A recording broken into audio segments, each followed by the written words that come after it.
I haven't been live before, so I'm just testing to see if it actually works.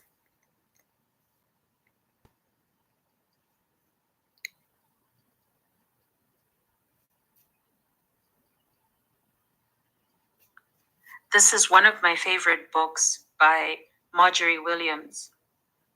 It's called The Velveteen Rabbit.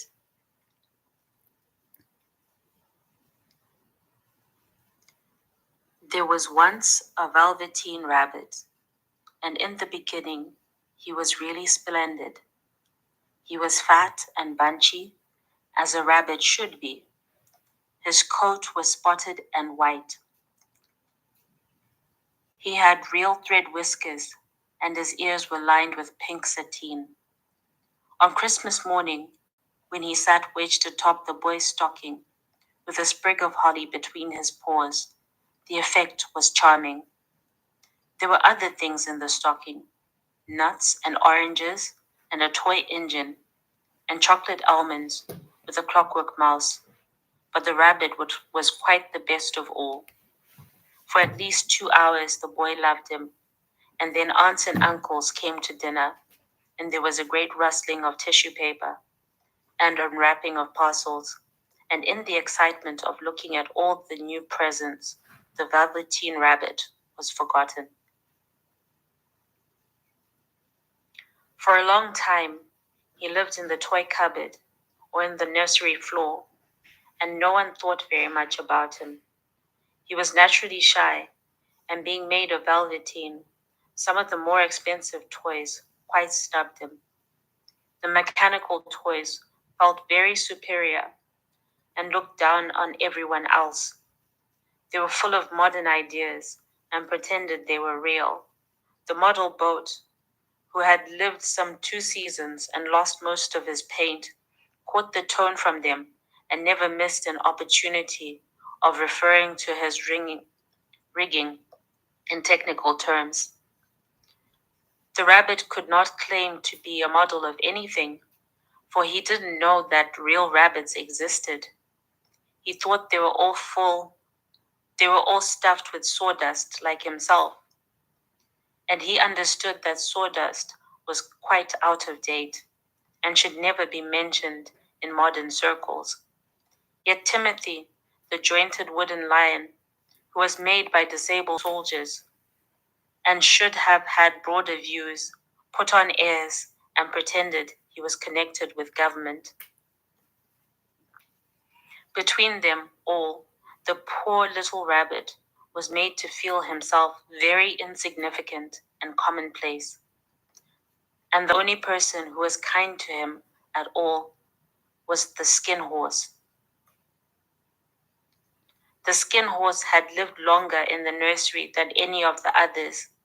He was so old that his brown coat was bald in patches and showed the seams underneath, and most of the hairs in his tail had been pulled out to string bead necklaces. He was wise, for he had seen a long succession of mechanical toys arrive to boast and swagger, and by and by break their mainsprings and pass away. And he knew they were only toys and would never turn into anything else, for the nursery magic is very strange and wonderful, and only those playthings that are old and wise and experienced like the skin horse understand all about it. "What is real?" asked the rabbit one day when they were lying side by side near the nursery fender before Nana came to tidy the room. "Does it mean having things that buzz inside you and a stick out handle?" "Real isn't how you are made," said the skin horse.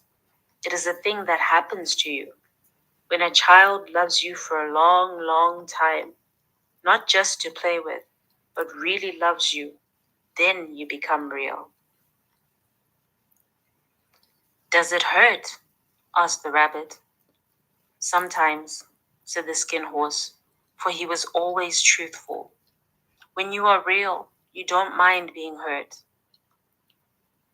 "Does it happen all at once like being wound up?" he asked, "or bit by bit?" "It doesn't happen all at once," said the skin horse. "You become. It takes a long time. That's why it doesn't happen often to people who break easily, or who have sharp edges, or who have to be carefully kept. Generally, by the time you are real, most of your hair has been lopped off, and your eyes drop out, and you get loose in the joints and very shabby. But these things don't matter at all, because once you are real, you can't be ugly, except to people who don't understand."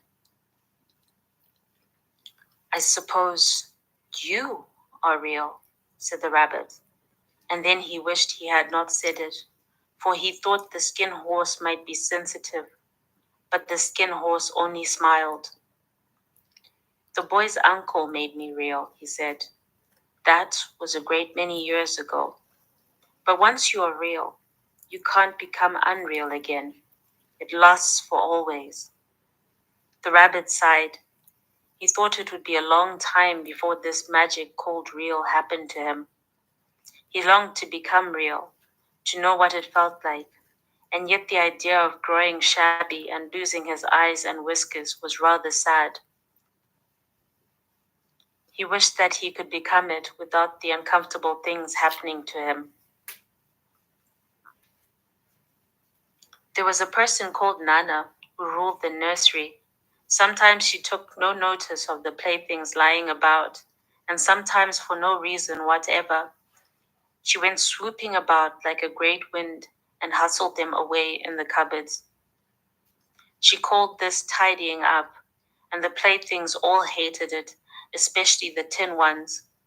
The rabbit didn't mind it so much, for whenever he was thrown, he came down soft.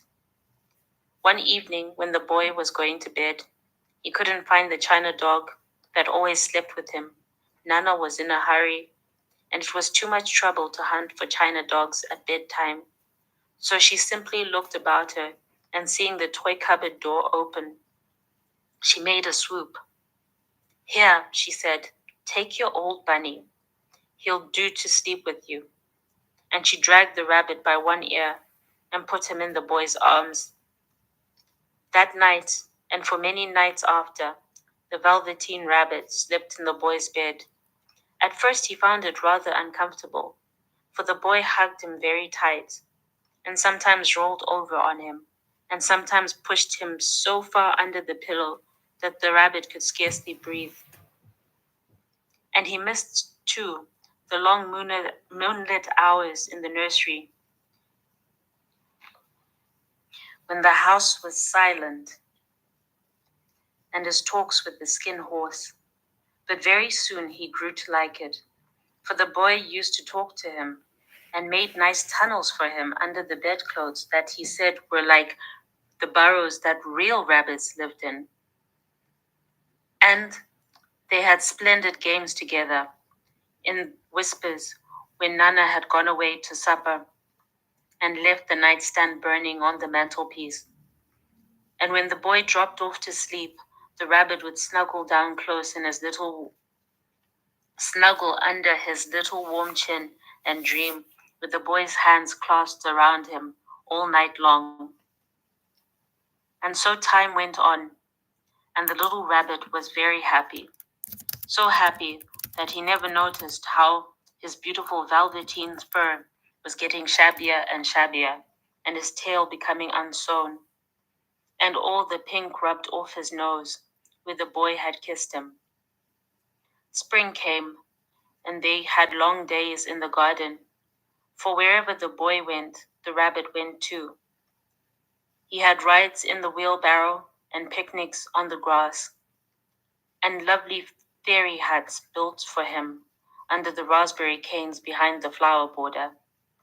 And once, when the boy was called away suddenly to go out to tea, the rabbit was left out on the lawn until long after dusk, and Nana had to come and look for him with a candle because the boy couldn't go to sleep unless he was there. He was wet through with dew and quite earthy from diving into the burrows the boy had made for him in the flower bed.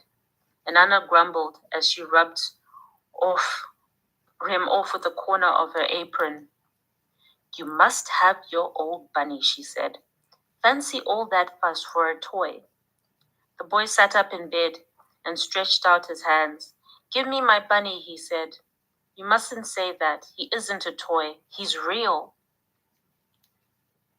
When the little rabbit heard that, he was happy, for he knew that Skin Horse.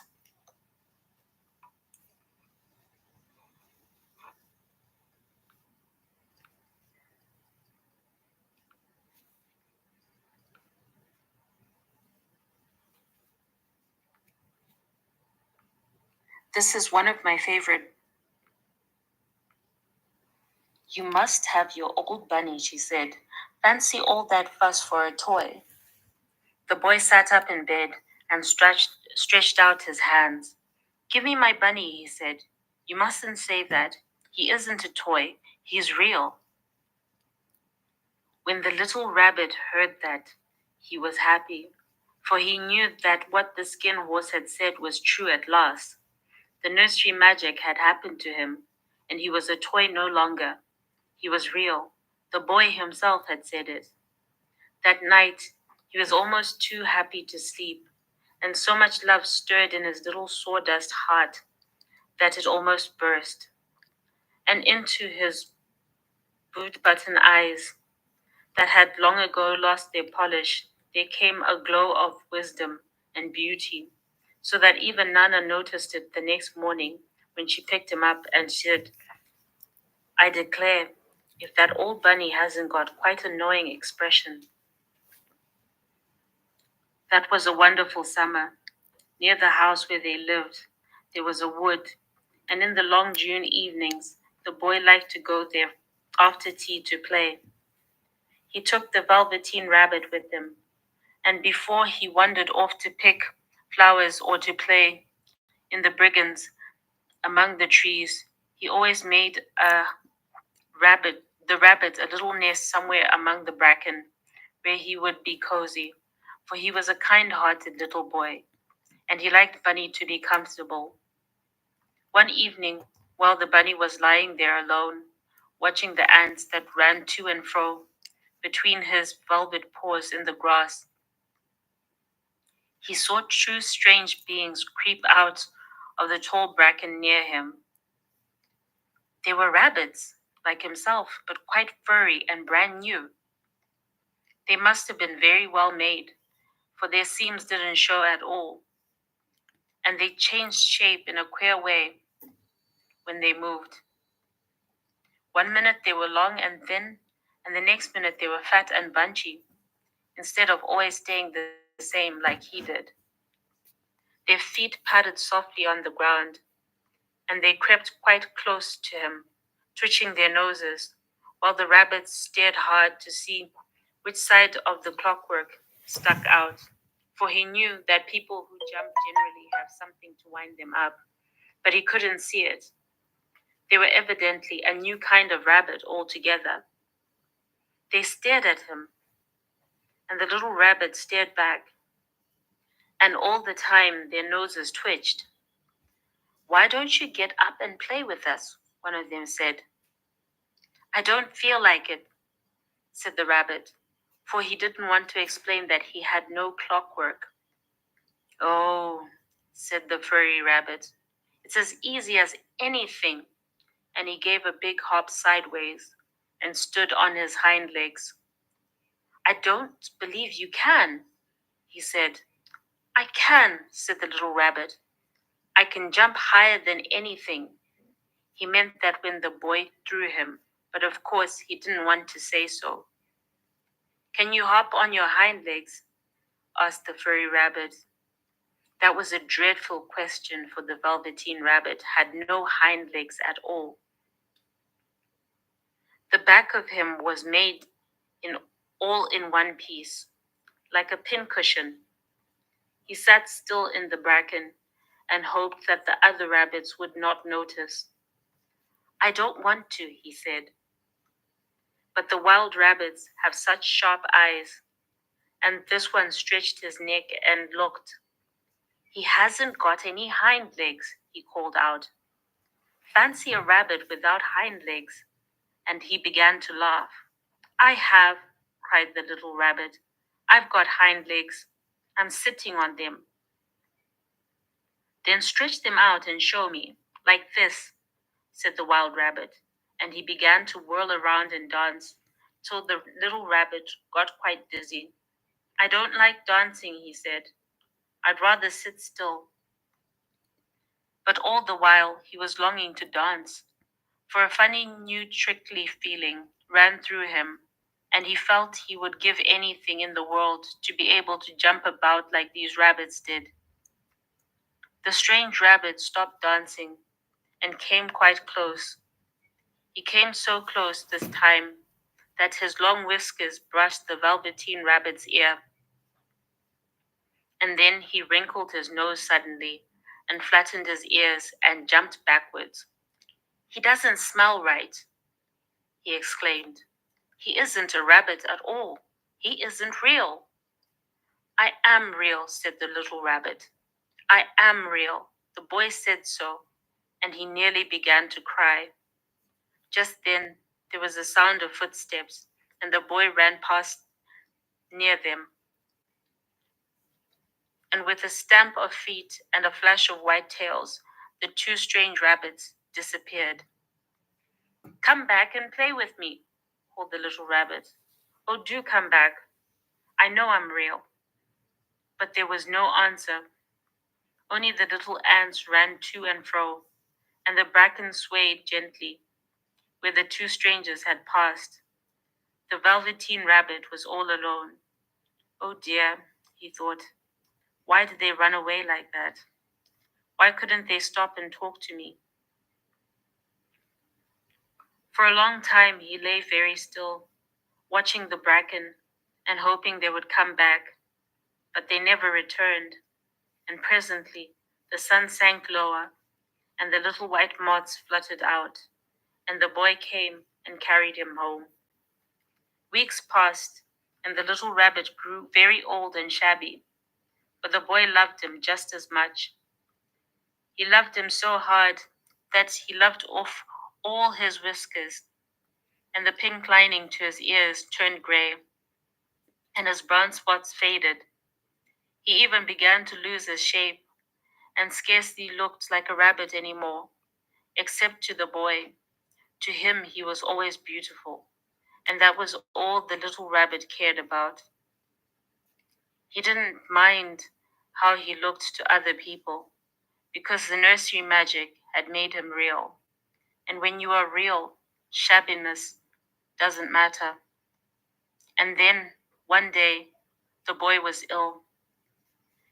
His face grew flushed, and he talked in his sleep, and his little body was so hot that it burned the rabbit when he held him close. Strange people came and went in the nursery, and a night light burned all night, and through it the Velveteen rabbit lay there, hidden from sight under the bedclothes, and he never stirred, for he was afraid that if they found him, someone might take him away, and he knew the boy needed him. It was a long, weary time, for the boy was too ill to play, and the little rabbit found it rather dull, with nothing to do all day long.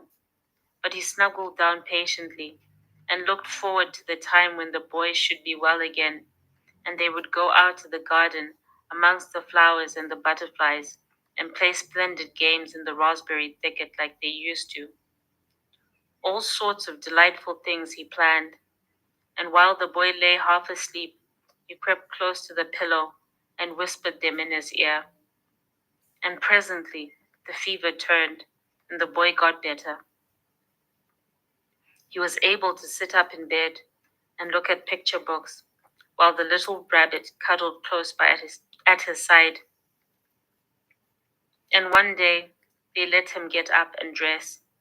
It was a bright sunny morning, and the windows stood wide open. They had carried the little boy out to the balcony, wrapped in a shawl, and the little rabbit lay tangled up among the bedclothes, thinking. The boy is going to the seaside tomorrow. Everything was arranged.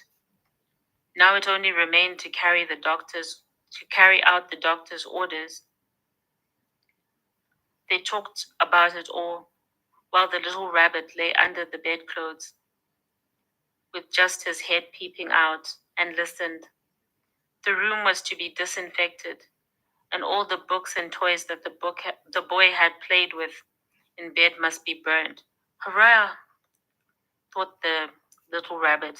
Tomorrow we shall go to the seaside. For the boy had often talked of the seaside, and he wanted very much to see the big waves coming in, and the tiny crabs, and the sand castles. Just then, Nana caught sight of him. How about his old bunny? She asked. That? Said the doctor. Why, that's a mass of scarlet fever germs. Burn it at once. What? Nonsense. Get him a new one. He mustn't have that any more. And so the little rabbit was put into a sack with the old picture books and a lot of rubbish, and carried out to the end of the garden behind the fowl house. That was a fine place to make a bonfire. Only the gardener was too busy just then to attend to it. He had potatoes to dig and the green peas to gather, but the next morning he promised to come quite early and burn the whole lot.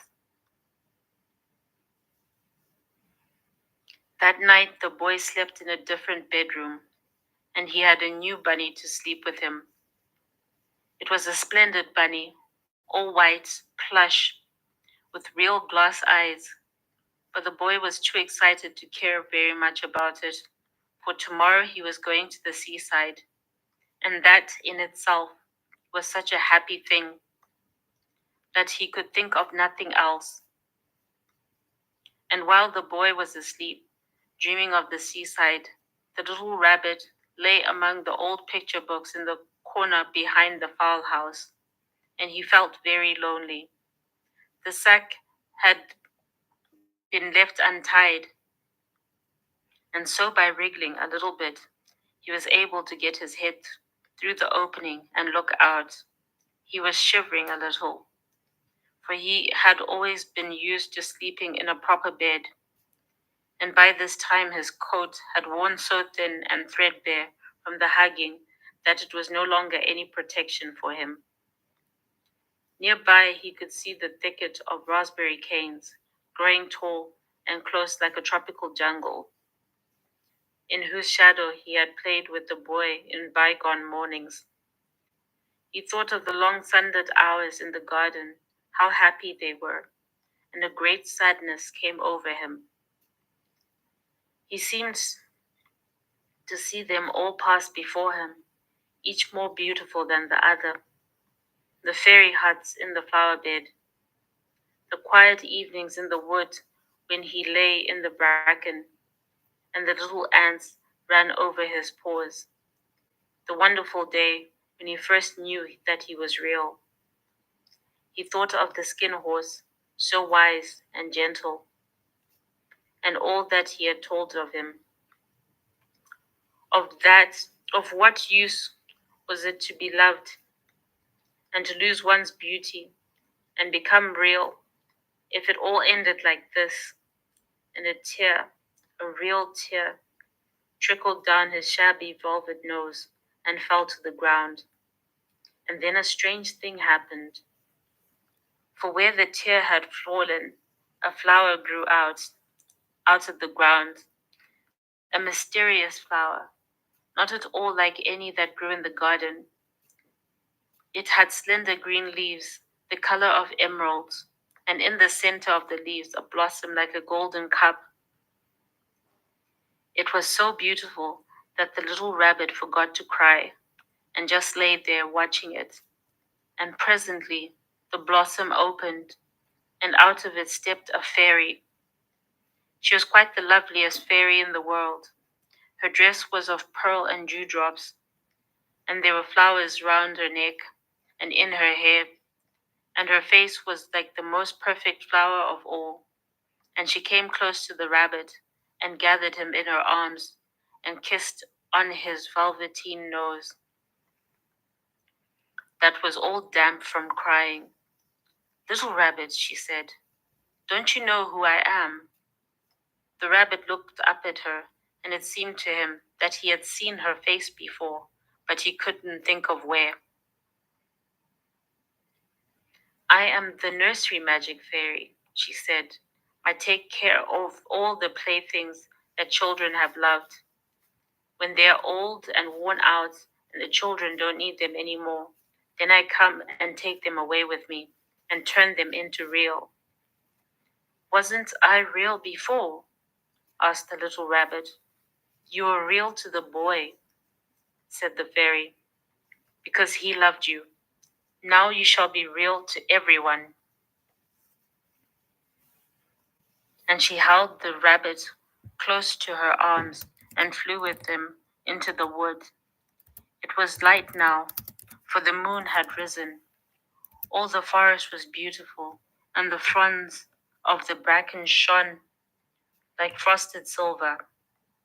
In the open glade between the tree trunks, the wild rabbits danced with their shadows on the velvet grass. But when they saw the fairy, they all stopped dancing and stood around in a ring to stare at her. "I've brought you a new playfellow," said the fairy. "You must be kind to him and teach him all he needs to know in Rabbitland, for he's going to live with you forever and ever." And she kissed the little rabbit again, and she put him on the grass. "Run and play, little rabbit." But the little rabbit sat quite still for a moment and never moved. For when he saw all the wild rabbits dancing around him, he suddenly remembered about his hind legs, and he didn't want them to see that he was made all in one piece. He did not know that when the fairy kissed him the last time, she had changed him altogether, and he might have sat there for a long time, too shy to move, if just then something hadn't tickled his nose. And before he thought what he was doing, he lifted his hind toe to scratch it. And he found that he actually had hind legs.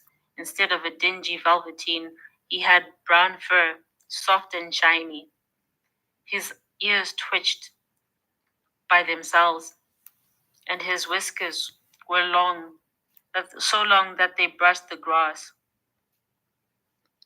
He gave one leap, and the joy of using those hind legs was so great that he went springing about the turf on them, jumping sideways and whirling around as the others did. And he grew so excited that when at last he stopped to look for the fairy, she was gone. He was a real rabbit at last, at home with the other rabbits.